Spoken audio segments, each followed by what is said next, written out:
Many years ago, in the dry and dusty side of Kofa, a small town nestled on the edge of Taraba State, there lived a lean and resilient girl named Ladiyat Musa. But in a town where nicknames reigned supreme and every syllable was seasoned for effect, she became known as Ladi. Life had never been a bed of roses for her. She was raised by her aunt, Auntie Ramota, a woman whose mouth was sharper than a tailor's needle and whose slaps could correct grammar errors mid-sentence.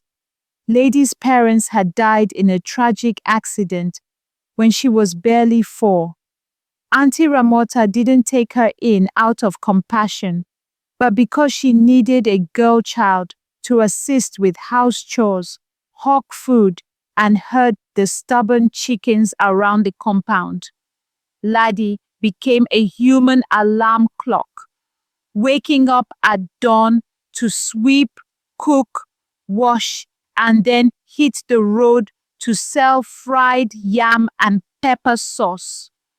When business was slow, it was puff puff or pure water she hawked.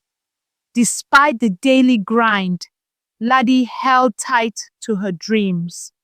Whenever tinted SUVs sped past her on the red, dusty roads, leaving behind clouds of sand and the sweet scent of luxury perfume, Ladi would pause and whisper, "One day, they will see me and call me Madam too." Every morning, before facing the day's hustle, she stood in front of a broken, rust-lined mirror nailed to a wooden pole. She patted her cheeks gently and chanted, "You are beautiful.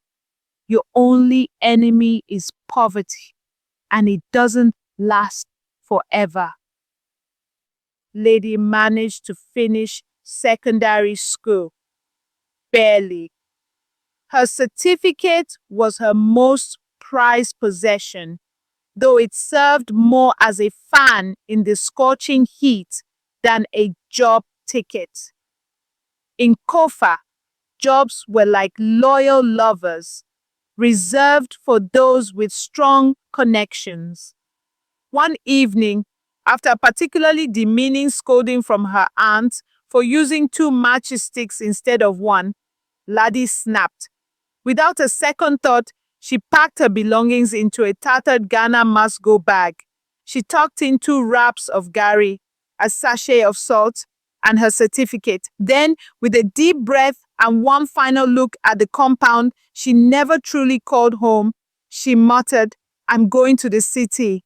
Mubi, her destination, welcomed her like a character with no role in a film, lost, misplaced, unsure. The first 2 nights, she slept on a wooden bench at the motor park, her bag clutched like a lover. She listened to bus conductors yell, "Yola, Numan, Mayo Belwa." The air smelled of exhaust, sweat, and roasted ground nuts. By the 3rd morning, fate threw her a rope.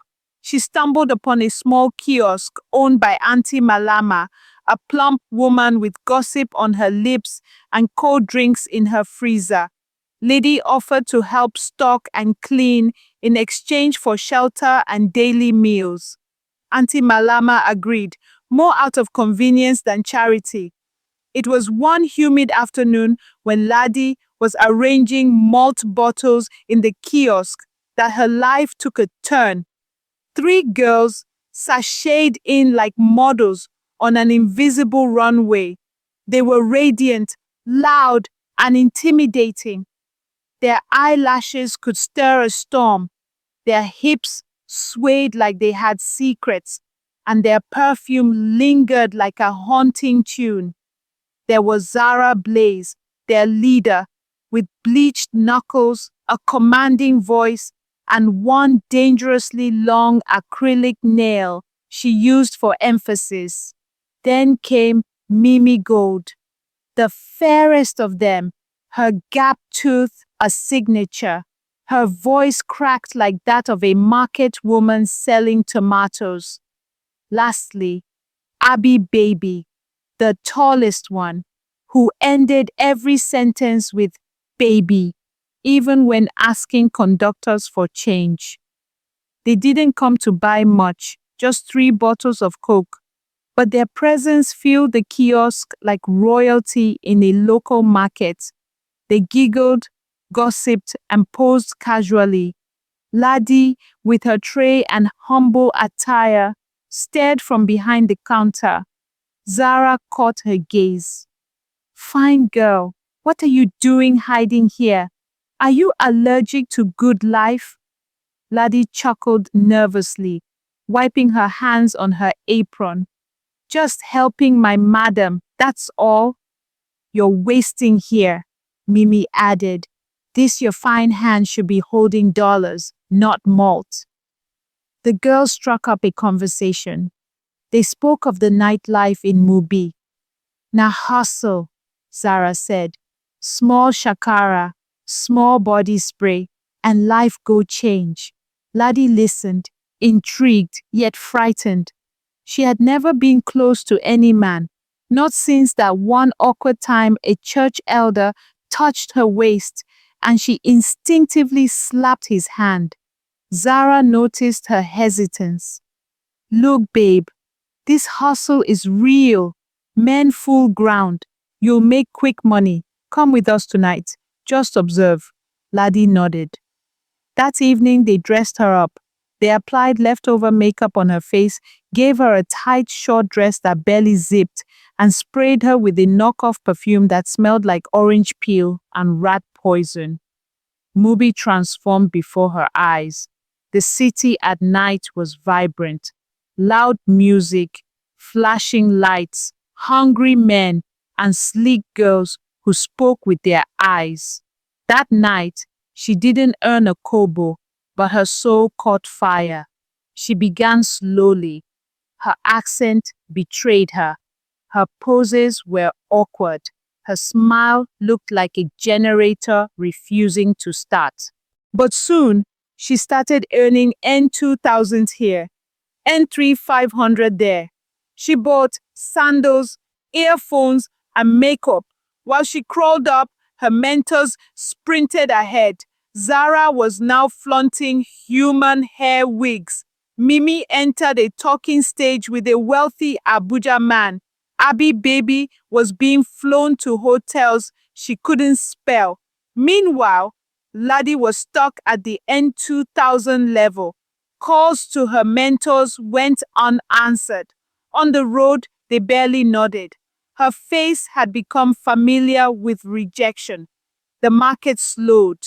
Clients dried up. One night, she sat for hours in her shortest dress. Only one man approached with an offer of beer and peanuts. Then came the ultimate insult. A battered Toyota Camry rolled up, and the driver, tribal marks lining his cheeks and confidence oozing from his tiny mustache, called out, "Fine girl, available?" Ladi smiled. "Short time only. I no get strength for overnight." "N5000, she added quickly. The man laughed. "For this economy, I get N750. She froze, blinked, laughed awkwardly. He opened his door. "Enter. You go enjoy am." Her world stood still. Was someone pranking her? Where were the cameras? "N750, he repeated. Na promo night." She walked away slowly, as if a part of her had just died. In her one-room apartment, she dropped her bag, sat quietly, and whispered, "N750. She looked at her legs that had fetched water at 10, hawked under the sun, danced roadside in heels, and climbed five-star hotel staircases. Now, one man priced them at N750. Tears rolled down, silent, slow, and ashamed. Is this how I will die here? She asked the ceiling. By morning, her eyes were red and her heart was cold. She called Zara. I want to level up. Please, I'll do anything, she begged. Zara replied with a chuckle. Now you're talking. Come by 3 p.m. Lady wore a red off-shoulder top and tight jeans that wouldn't zip. She tied a scarf around her waist and sprayed the last drop of sassy romance perfume. Her heart raced. Juliet took her to a compound in Magami. The outside looked ordinary.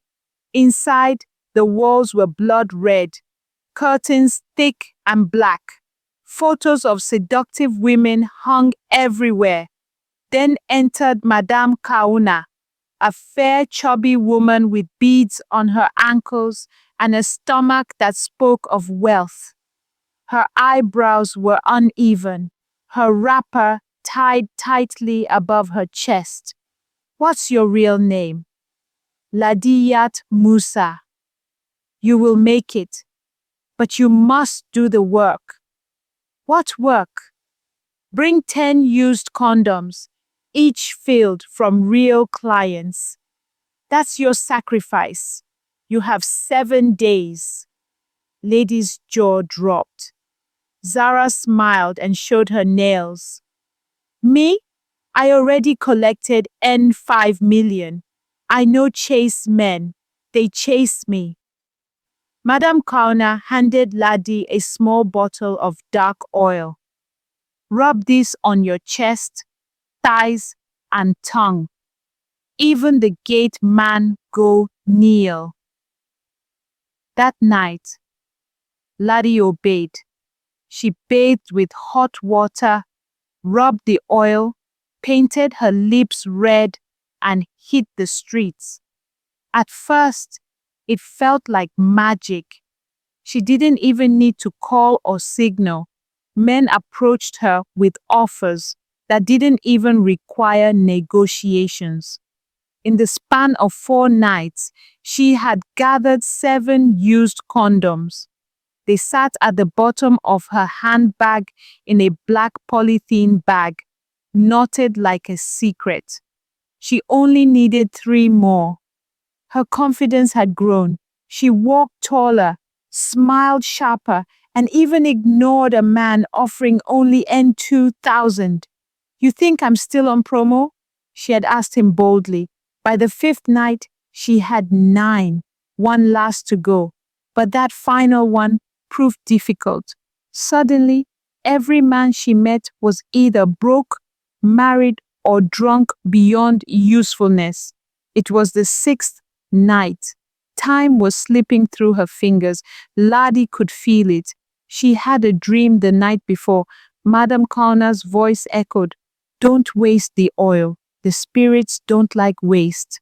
So she prepared, rubbed the oil, changed into her best outfit, said a small prayer. That night, she met a quiet man in a Toyota Avalon. He was respectful, clean, and smelled like vanilla air freshener. They negotiated easily. He took her to a mid-tier hotel and didn't ask for a discount.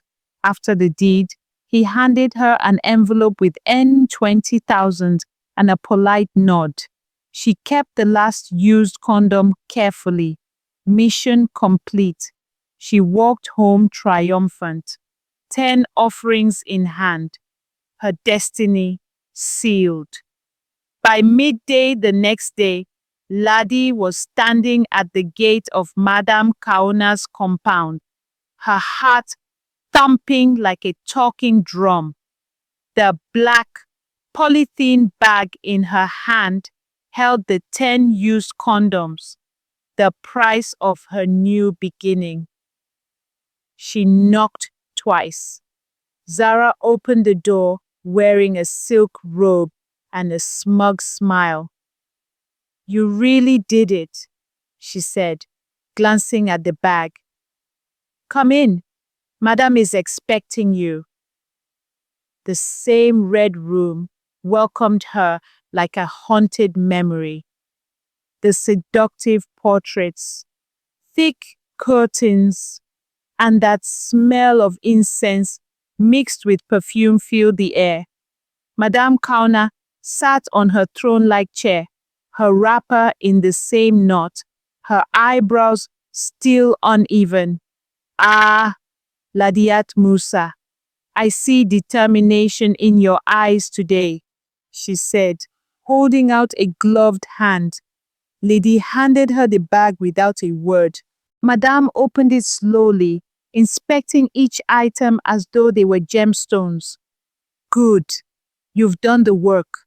Now you will shine. She reached into a wooden drawer and pulled out a small clay pot, a white calabash, and a bottle of red oil. As she began to chant in a strange tongue, Zara held Ladi's shoulders from behind. The air grew heavier.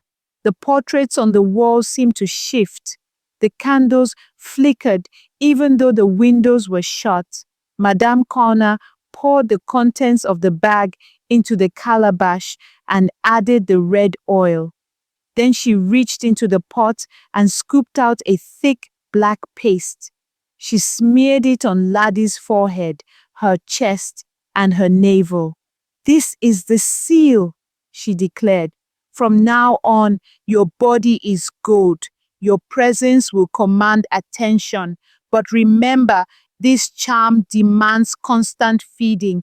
Every full moon, you must pour red wine mixed with honey at a T-junction, or it will turn on you. Ladi nodded, dazed but determined. Her transformation was instant. In the span of 2 weeks, Ladi was unrecognizable. Her phone buzzed constantly with messages from men she'd never met. She was invited to private parties, luxury hotels, and flights to Abuja and Accra. She changed her name to Ladi Blaze. Her Instagram glowed with curated photos, designer clothes, swimming pools, expensive wines, and inspirational quotes. Men flocked. Politicians gifted her phones, foreign currencies, even a car. Zara, now more of a sister than a friend, guided her through the hierarchy of clients. Never sleep with a man who talks too much, she warned, and always collect the money before the service. Mimi Gold and Abee Baby welcomed her into their circle again, not with open arms, but with cautious respect. Ladi had become a contender, but in her quiet moments, under the glow of soft lights and silk sheets, Ladi would touch her chest and remember the day she stood alone on the roadside, priced at N$750. Success, though sweet, carried a price. Ladi could no longer sleep soundly. Her dreams were interrupted by whispers. Faces of the men from the used condoms haunted her. One night, she saw Madam Kauna in her sleep, whispering, "Don't forget the ritual." She rushed out the next day with red wine and honey, pouring it nervously at a T-junction while muttering apologies. But she noticed something strange. Her reflection in mirrors seemed to shift slightly. Her left eye would blink slower than the right. Her voice echoed in closed rooms. Zara dismissed it. "You're just not used to the power. Don't overthink it." But Ladi felt it. The charm was beginning to own her. She couldn't back out now. Her name was everywhere. Her lifestyle depended on the shine. One rainy evening, while lounging in her mini flat, a knock came at the door. It was a teenage girl with eyes too familiar. Auntie Ladi? Yes. Who are you? I'm Jumai, your cousin. Auntie Ramota died 2 weeks ago. Nobody could find you. Lady's world paused. For the first time in months, she remembered Kofa, the dusty streets, the kiosk, the chores, the mirror affirmations. Jumai handed her a letter from a pastor in their old neighborhood. Your aunt said, if you ever made it, don't forget where you came from. Ladi blinked away the tears. Tell the pastor I'll call him. But she didn't. That night, she wept like a child, alone, expensive, powerful, but broken. Weeks turned to months. Lady had everything she once dreamed of, but the dreams became nightmares. She no longer recognized her own laughter. She stared too long at fire, listened too hard to silence. Then one morning, she woke up to find all her social media accounts deleted, her phone line blocked, her bank account flagged. Zara had vanished. She rushed to Madam Kauna's house, only to find it empty, the red walls peeled, the portraits gone. Her scream echoed through the compound. The shine was gone. The spirits had taken their due. And there she stood, Ladiyat Musa, alone, again, at a crossroads. The end. Please don't forget to like and subscribe for more stories.